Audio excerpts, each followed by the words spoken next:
आप सभी के हृदय में विराजमान परमात्मा को मेरी राम राम। जब पार्वती सप्त ऋषियों से भगवान शिव की निंदा को न सुन सकें तो उन्होंने उनसे कहा कि मैं आपके पैर पड़ती हूँ, आपको अपने घर जाने में देर हो रही होगी। इस प्रकार से उन्होंने बहुत ही शालीन रूप से सप्त ऋषियों को चले जाने के लिए कहा। इतनी बात सुनने के बाद अब सप्त ऋषियों की क्या प्रतिक्रिया हुई वह जान लीजिए।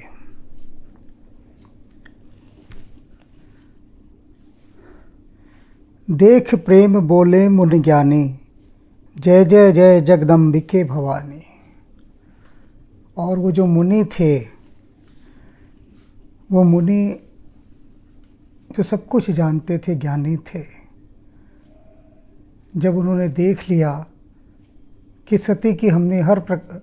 पार्वती की हमने हर प्रकार से परीक्षा ले ली और परीक्षा के बाद भी वे तनिक भी नहीं अपने मार्ग से डिगी, तो फिर उन्होंने, जो कि सब कुछ जानते थे, पार्वती की स्तुति करनी आरंभ की और बोले, जय जय जय जगदम्बिके। बोले, हे जगत जननी माँ जगदम्बा, आपकी जय जयकार हो, आप ही भवानी हैं। तुम माया भगवान शिव, सकल जगत पे तुमात, नाई चरण शिव मुनि चले, पुनि पुनि हर्षत गात। और सप्तऋषियों ने फिर क्या कहा कि तुम ही माया भगवान शिव, सकल जगत पे तुमात, कि भगवान शिव और आप इस संसार के माता पिता हैं, हम आपको जान गए हैं और आप ही माया हैं। यानी सब कुछ उन्होंने कह दिया जो कि आकाशवाणी ने कहा था कि सप्तऋषि आएंगे और वो तुम्हारा सारा रहस्य क्या है, इस सारे खेल का सब बता देंगे। तो अब उन्होंने बताया कि आप वही जगदम्बा हैं। नाई चरण शिव मुनि चले, और मुनियों ने पार्वती के चरणों में अपना सिर झुकाया, नमस्कार किया और चले पुन पुन हर्षत गात। और बड़े ही प्रसन्न होकर, उनका शरीर बहुत पुलकित हो रहा था आनंद में, और वो वहाँ से चल दिए। अब इस परीक्षा में उत्तीर्ण होता देख पार्वती को, उनको ये हर्ष का पारावार नहीं रह गया है। देखा कि हर विधि से वे परीक्षा ले चुके हैं पार्वती की, और उसके बाद भी वे नहीं डिगी हैं। तो अब वो क्या करते हैं, जाई मुनि हिमवंत पठाए। हिमवान के पास गए वो, पार्वती के पिता के पास, और उनको समझाया। करी बिनती गिरजही गृहिलाए, उनसे कहा जाओ और पार्वती को घर लेकर आओ। उसकी बहुत साधना हो गई, साधना पूर्ण हुई, और अब कोई आवश्यकता नहीं, आप उसे घर लेकर आइए। ऐसा कहने के लिए वे हिमवान के पास गए और उन्हें समझाया। बहुरी सप्तऋषि शिव पहीं जाहि, कथा उमा के सकल सुनाए। और उसके बाद क्या हुआ, वे सप्तऋषि भगवान शिव के पास गए। शिव के पास जाकर कथा उमा के सकल सुनाए, और उन्होंने उमा के साथ जो संवाद हुआ था वो सारा भगवान शिव को जाकर सुनाया। उन्होंने बताया कि हे प्रभु, जैसा कि आपने कहा था कि जाओ और उमा की परीक्षा लो कि वह मेरे प्रेम में किस गहराई तक गई हुई है, तो हमने देखिए इस प्रकार से आपकी वहाँ पर घोर आलोचना करते हुए उन्हें डिगाने का प्रयास किया, किंतु उमा पर इसका कोई प्रभाव नहीं पड़ा। ये सारी कथा उन्होंने भगवान शिव को सुनाई। सप्तऋषियों ने भय मगन शिव सुनत स्नेहा, सप्तऋषियों के मुख से ये सारी कथा सुनकर भगवान शिव पार्वती के प्रेम में मग्न हो गए। भय मगन शिव सुनत स्नेहा, बड़े स्नेह से बड़े प्रेम से उन्होंने इस कथा को सुना और उसके बाद वे मग्न हो गए। इस कथा को सुनते ही लीन हो गए। हर्ष सप्तऋषि गवन गेहा, और जो सप्तऋषि थे वो बड़े हर्षित हुए और हर्षित होकर अपने अपने ब्रह्मलोक को, अपने अपने निवास स्थान को चले गए। मन थिर करे तब शंभु सुजाना, अब यहाँ पर थोड़ा सा समझना है कि सप्तऋषि भी बड़े प्रसन्न हुए कि हमने भगवान शिव ने जो काम दिया था वो हमने कर दिया। भगवान शिव भी बहुत स्नेह में मग्न होकर लीन हो गए इस कथा को सुनकर कि किस प्रकार से उमा अपनी परीक्षा में उत्तीर्ण हुए। बहुत प्रसन्न है भगवान शिव भी। सप्तऋषि चले गए, अब आगे रह गया भगवान शिव फिर से अकेले। मन थिर कर तब शंभु सुजाना, वो जो भगवान शंभु ज्ञानी हैं, सुजान हैं, अब उन्होंने क्या किया, मन थिर करी तब शंभु सुजाना, अपने मन को भगवान शिव ने थिर किया। अस्थिर हो गया था ना, मन दोनों बार अस्थिर हो जाता है। बहुत अधिक दुख आए तो भी अस्थिर हो जाता है, डोल जाता है। बहुत खुशी आ जाए तो भी मन डोल जाता है। दोनों ही स्थितियों में मन डोलता है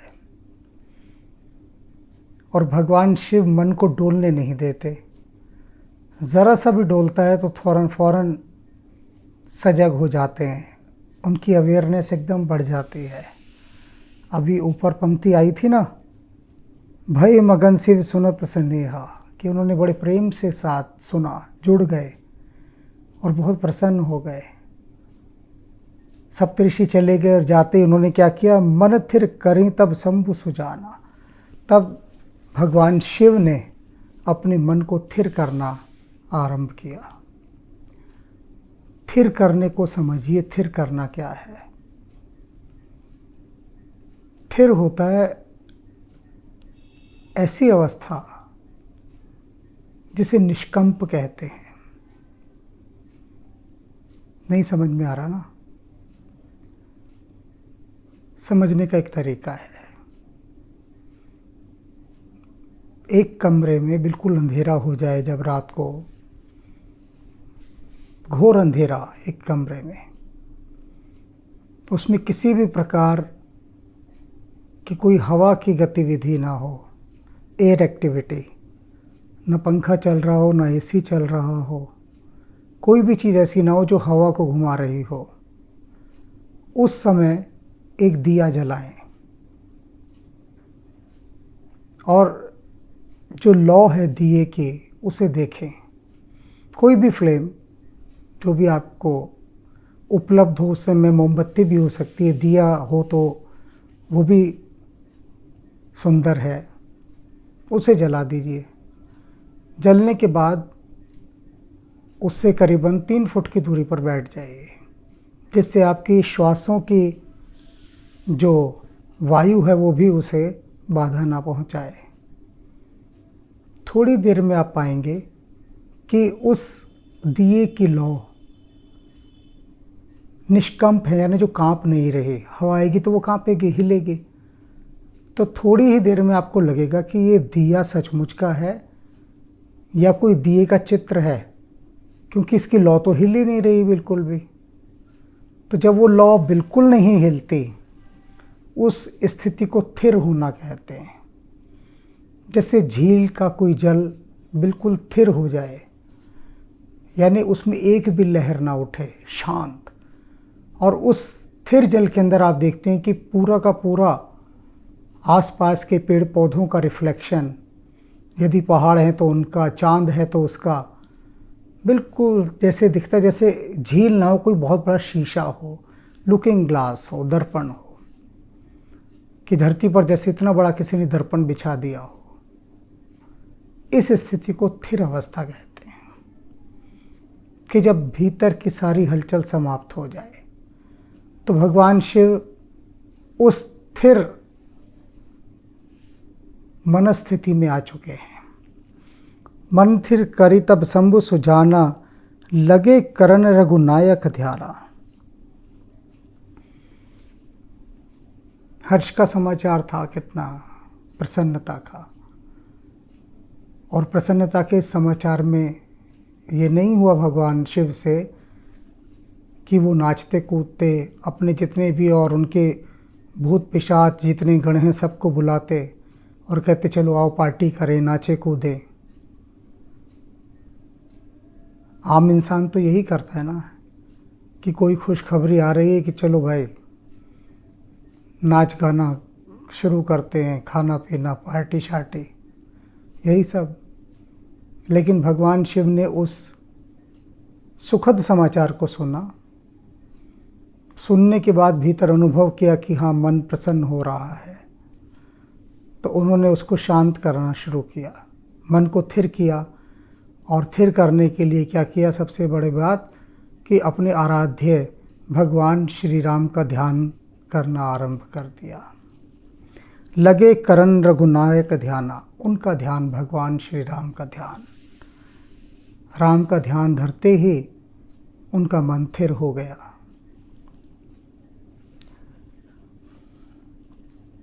तारक असुर भयहु तिह काला, कहते उस समय, उस काल के अंदर, कौन सा काल, कि जब भगवान शिव ने अपने मन को स्थिर करके रघुनाथ में लीन कर लिया, उस काल में तारकासुर नाम का एक राक्षस हुआ।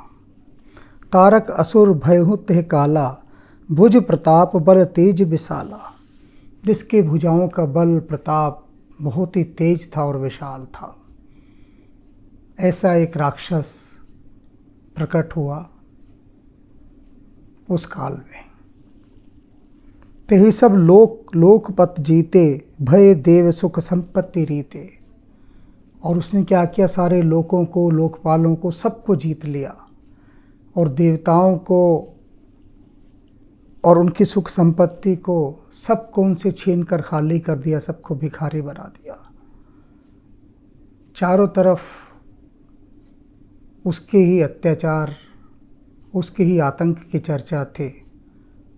और तारकासुर ने पूरी धरती को निर्धन बनाकर छोड़ दिया।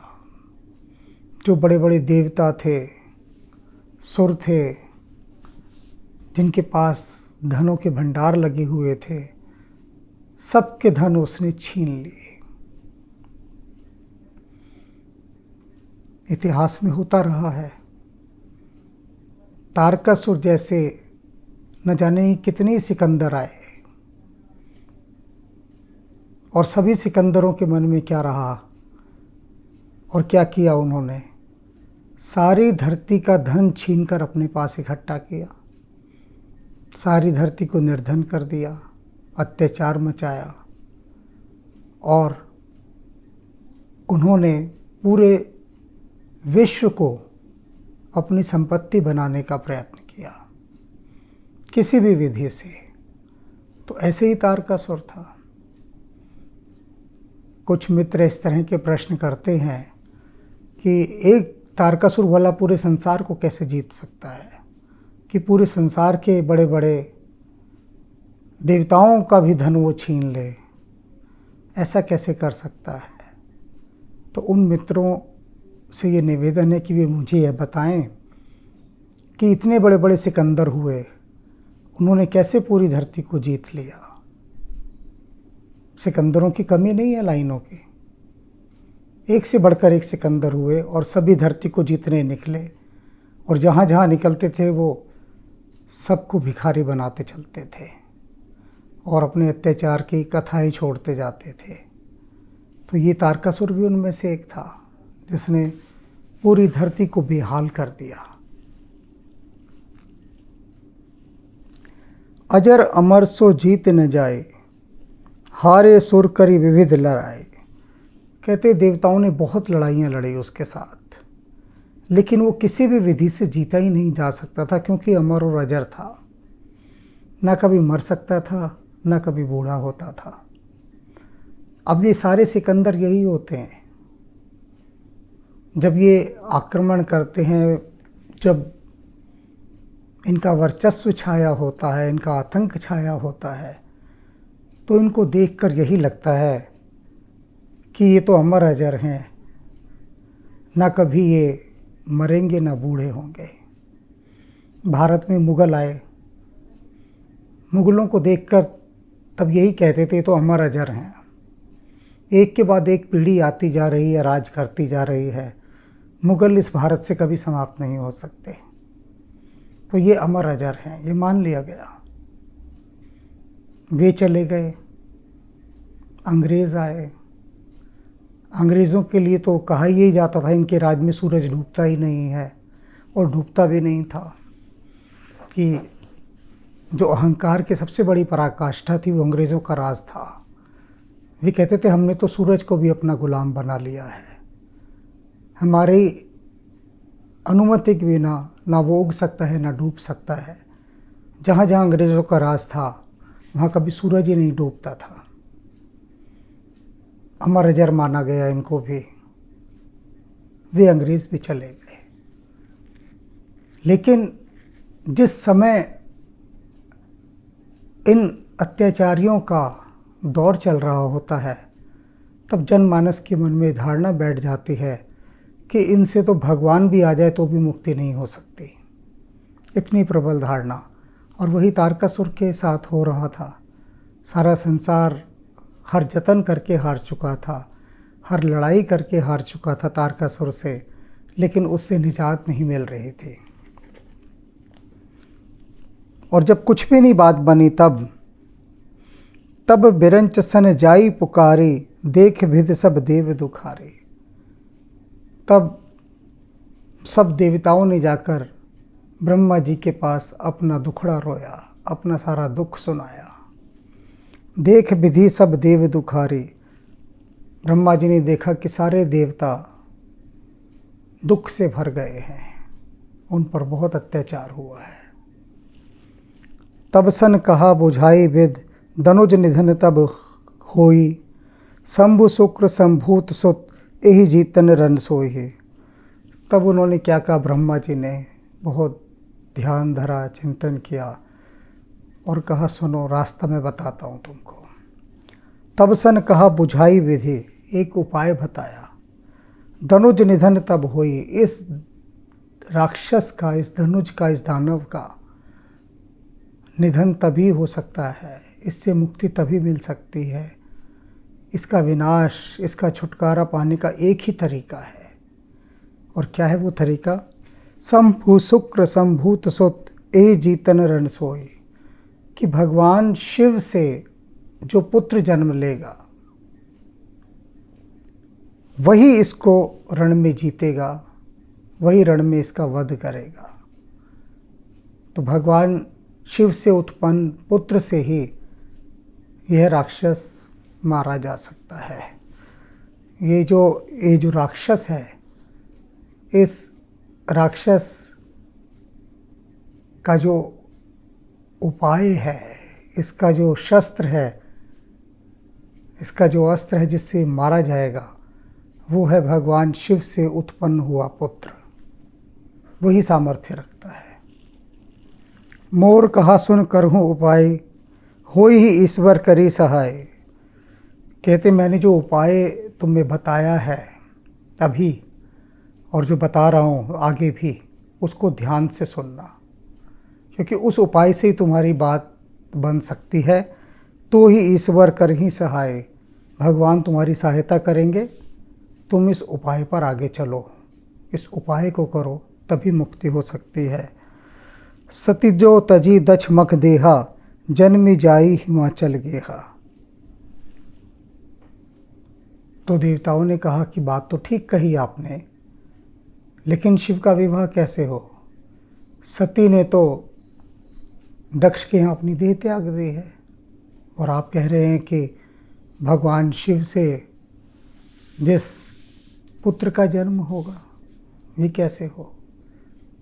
तो ब्रह्मा जी कहते हैं, सुनो, सती ने जो देह वहाँ त्यागी थी ना दक्ष के यहाँ पर, उसके बाद सती ने दूसरा जन्म ले लिया है। हिमवान के वहाँ वो पार्वती के रूप में जन्म ले चुकी है। जन्मी जाई हिमाचल गेहा, हिमाचल के घर में उन्होंने जन्म ले लिया है। तेह तप कीनी शंभुपति लागे, और सुनो, न केवल जन्म ले लिया है, पार्वती के मन में भगवान शिव को पति रूप में देखने की जो प्रबल इच्छा है, वह उनसे तप भी करवा रही है कि सारी स्थिति अब तुम्हारे अनुकूल हैं। शिव समाधि बैठे सब त्यागी, किंतु भगवान शिव सब कुछ त्याग कर समाधि में बैठ चुके हैं। यद्यपि ऐहि असमंजस भारी, यद्यपि यहाँ पर ये बड़ा भारी असमंजस है। असली दुविधा यहाँ खड़ी हो गई है कि ये उपाय कैसे फलीभूत हो कि भगवान शिव से पुत्र का जन्म हो। कैसे? माना कि सती पार्वती के रूप में जन्म ले चुकी हैं, शिव के प्रति भी उनका प्रेम जागृत है, वे उन्हें पति रूप में देखना चाहती हैं, लेकिन जिसे पति रूप में देखना चाहती हैं वे महादेव शिव तो समाधि में चले गए हैं। ये बड़ा असमंजस है। तदपि बात एक सुनहु हमारी, लेकिन उसके बाद भी एक बात है, इसका भी एक रास्ता निकालते हैं कोई। माना बड़ी असमंजस की स्थिति है, विकट स्थिति है, लेकिन फिर भी एक बात सुनो हमारी। पठहु काम जाई शिव पाहे, करे क्षोभ शंकर मन माहे। कहते एक काम करो देवताओं, तुम कामदेव का आह्वान करो, उसे बुलाओ और उसे पठाओ, समझाओ अच्छे से। क्या समझाओ कि वह जाए और जाकर भगवान शिव जहाँ समाधि में बैठे हैं उनके मन में क्षोभ उत्पन्न करे, क्रोध उत्पन्न करे। अब यहाँ क्षोभ का मतलब है एक्साइटमेंट, उत्तेजना काम की, कि वो उनके भीतर जाकर ऐसा उत्पात मचाए कि भगवान शिव की समाधि भंग हो जाए, और समाधि भंग होते ही उनके मन में जो है उत्तेजना जाग उठे। और जैसे ही उत्तेजना उनके मन में जागेगी, तब हम जाई शिव ही सिर नाई। ब्रह्मा जी बोले, तब मैं जाकर भगवान शिव के आगे अपना सिर झुकाऊंगा, नतमस्तक हो जाऊंगा, नमस्कार करूंगा, उनको प्रसन्न करने के लिए। करवाहूँ विवाहो बरियाए, और मैं जबरदस्ती भगवान शिव को मनाकर, समझाकर इस लोक कल्याण के लिए, विवाह के लिए तैयार कर दूंगा।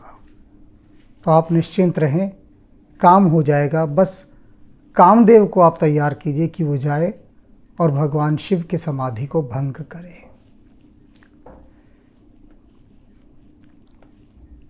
यही विधि भल ही देवहित होए। कहते एक यही एक रास्ता है जिससे देवताओं आपका भला हो सकता है, और कोई दूसरा रास्ता नहीं है, सिर्फ यही एक रास्ता है। मत अति नीक कहूँ सब कोई, जो भी उपाय था मैंने वो सब तुमसे कह दिया है। जो नीक, जो तुम्हारे लिए हितकर था, शुभकारी था, वह मैंने उपाय तुमसे कह डाला है। अस्तुति सुरनह कीन अतहि तो, प्रकटेहु विषम बाण झसके तो। और तब क्या हुआ, फिर देवताओं ने स्तुति की कामदेव की, उनका आह्वान किया, और वो जो मछली के ध्वज वाले कामदेव हैं, काम के देवता हैं, वे प्रकट हुए। देवताओं ने पुकारा उन्हें कि आइए, आपकी सहायता की आवश्यकता है। और तब कामदेव देवताओं के सम्मुख प्रकट हुए। अब आगे की यात्रा में देखते हैं कि देवता उनसे क्या विनती करते हैं कामदेव से, और कामदेव क्या उत्तर देते हैं। क्या कामदेव सहमत हो जाते हैं भगवान शिव की समाधि भंग करने के लिए, और ये सुनकर कामदेव के भीतर क्या प्रतिक्रिया होती है। तो इन सब चीज़ों को जानेंगे हम आगे।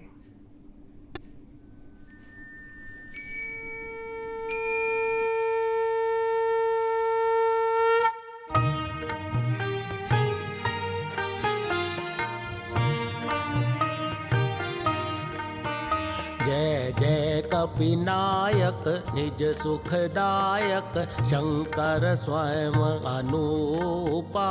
जय भक्ति विकासक दुर्गुण नाशक सच्चिदानंद स्वरूपा। जय पवन कुमारा परम उदारा केसरी कुंवर स्वरूपा। जय अंजनी नंदन सुर मुनि रंजन दुख भंजन सुख रूपा। दुख भंजन सुख रूपा।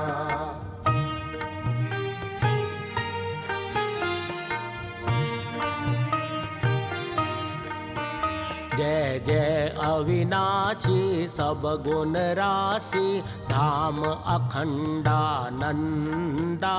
केवल प्रभु माना परम अमाना अद्भुत चरित मुकुंदा। अतएव चराचर सकल सुरासुर गण से सब मुनि वृंदा। तज योग विरागा से अनुरागा गावत शुभ गुण वृंदा। गावत शुभ गुण वृंदा।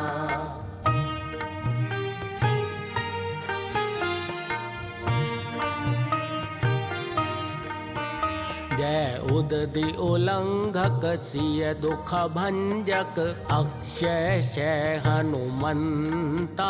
जय लंक विदाहक खल संहारक राम वियोग निहंता। संजीवनी लाए लखन जियाए रघुकुल प्राण बचाए। अहि पास कटा अहि रावण हत रघुवर दो मुक्त कराए। रघुवर दो मुक्त कराए।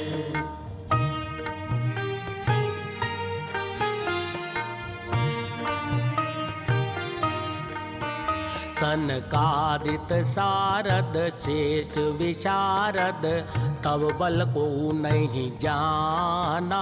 तो ही भक्त प्यारे शास्त्र पुकारे द्रवौ सो श्री हनुमाना।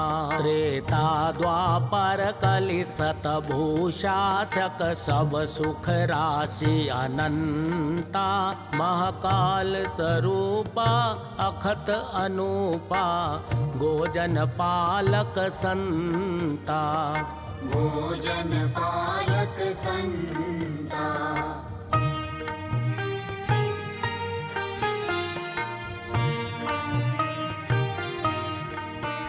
गुण दोष अवस्था त्रैगोतीता माया रहित स्वरूपा। बालैक ब्रह्मचारी असुरारी स्वरण शैल समरूपा। त्रिपुरारी खरारी शिव अवतारी सर्वसिद्धि निधि पुंजा। बलवेक पराक्रम मति गुण आदिक नमत तोर पद कंजा। नमत तोर पद कंजा।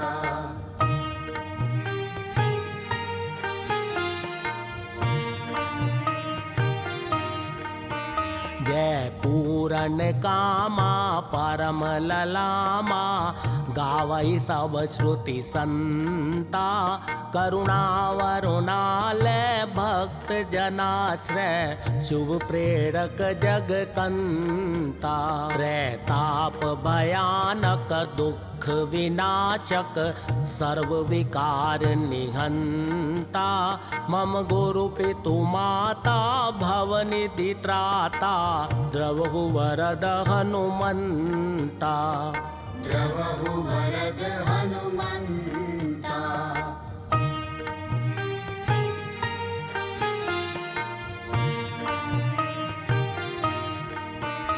जय मंगल मूर्ति राम अयन जय सद्गुण सन्मति भक्ति सदन जय ब्रह्म विचार प्रसार करण कुविचार कलेश कलाप हरण जय सर्व प्रपंच प्रशूल समन जय जीवन सारथि सत्य शरण जय संकट मोचन राम रमण अभिनंदन वंदन कोटि नमन अभिनंदन वंदन कोटि नमन अभिनंदन वंदन कोटि नमन